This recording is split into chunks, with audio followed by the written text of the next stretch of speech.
भारत को दुनिया का सबसे बड़ा लोकतांत्रिक देश कहा जाता है। इसके साथ ही यहाँ के संविधान को विश्व का सबसे बड़ा लिखित संविधान होने की ख्याति भी प्राप्त है। देश का कानून इस संविधान पर ही टिका हुआ है। क्या आपको पता है कि भारत के संविधान का निर्माण कैसे हुआ? अगर नहीं तो ये वीडियो आखिरी तक देखें।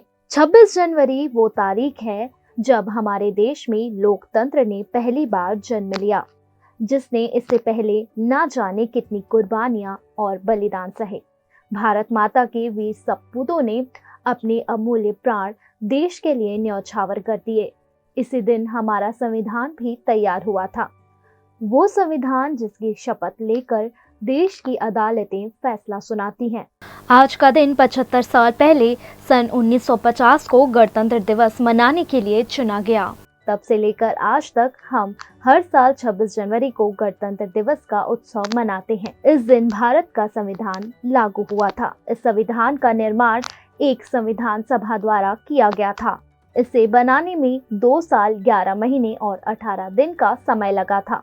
संविधान सभा के निर्माण का प्रस्ताव सबसे पहले 1934 में M.N. रॉय द्वारा रखा गया था, जबकि संविधान सभा के गठन के लिए चुनाव वर्ष 1946 में कैबिनेट मिशन योजना के तहत हुए थे। संविधान सभा के सदस्यों की कुल संख्या 389 निश्चित की गई, जिनमें 292 प्रतिनिधि ब्रिटिश प्रांतों के 4 चीफ कमिश्नर और 93 प्रतिनिधि देसी सियासतों के थे। कुल 389 सदस्यों में से प्रांतों के लिए निर्धारित 296 सदस्यों के लिए चुनाव किए गए, जिनमें कांग्रेस को 208 वोट, मुस्लिम लीग को 73 वोट और 15 वोट अन्य दलों को और स्वतंत्र उम्मीदवार को मिले थे। संविधान सभा की पहली बैठक का आयोजन 9 दिसंबर 1946 को दिल्ली स्थित काउंसिलिंग चैम्बर के पुस्तकालय भवन में किया गया था। इसकी अध्यक्षता सभा के सबसे बुजुर्ग सदस्य सच्चिदानंद सिन्हा ने की थी। वे सभा के अस्थायी अध्यक्ष चुने गए थे। संविधान सभा के स्थायी अध्यक्ष डॉक्टर राजेंद्र प्रसाद थे। संविधान सभा में प्रांतों या देसी रियासतों को उनकी जनसंख्या के अनुपात में सीटों का प्रतिनिधित्व दिया गया था। सामान्यतः 10 साल की आबादी पर एक स्थान का आवंटन किया गया था। हैदराबाद रियासत के प्रतिनिधियों ने संविधान सभा में भाग नहीं लिया।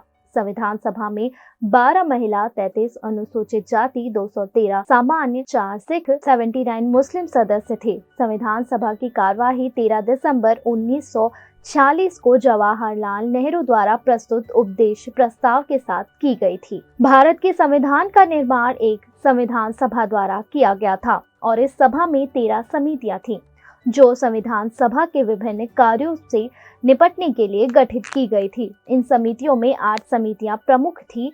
संविधान सभा के संवैधानिक सलाहकार B.N. राव थे। राव ने दुनिया के बहुत सारे संविधानों का अध्ययन किया। फिर 1947 में उन्होंने संविधान का पहला ड्राफ्ट तैयार किया और इस ड्राफ्ट को भीमराव अंबेडकर की अध्यक्षता वाली 7 सदस्यीय ड्राफ्टिंग कमेटी को सौंपा गया। इस ड्राफ्ट पर विचार करने के बाद कमेटी ने एक नया ड्राफ्ट तैयार किया और उसे संविधान सभा में सुझाव मांगे। दिए गए सुझावों के आधार पर ड्राफ्ट में कई बदलाव किए गए और बदले हुए ड्राफ्ट के सभी प्रावधानों पर 1 वर्ष तक चर्चा की गई। इसके बाद संविधान को 26 जनवरी 1949 को संविधान सभा द्वारा मान्य किया गया। 26 जनवरी 1950 को संविधान देश में पूरी तरह से लागू हो गया। मूल संविधान में कुल 22 भाग, 395 अनुच्छेद और 8 अनुसूचियां थी, जबकि वर्तमान में इसमें 470 अनुच्छेद, 24 भाग, 25 भाग और 12 अनुसूचियां हैं। यदि आपको ये वीडियो पसंद आया हो तो इसे लाइक, शेयर, कमेंट जरूर करिएगा। हमारे YouTube चैनल को सब्सक्राइब कीजिएगा और साथ ही साथ हमें इंस्टाग्राम, फेसबुक और ट्विटर पर भी जरूर फॉलो करिएगा।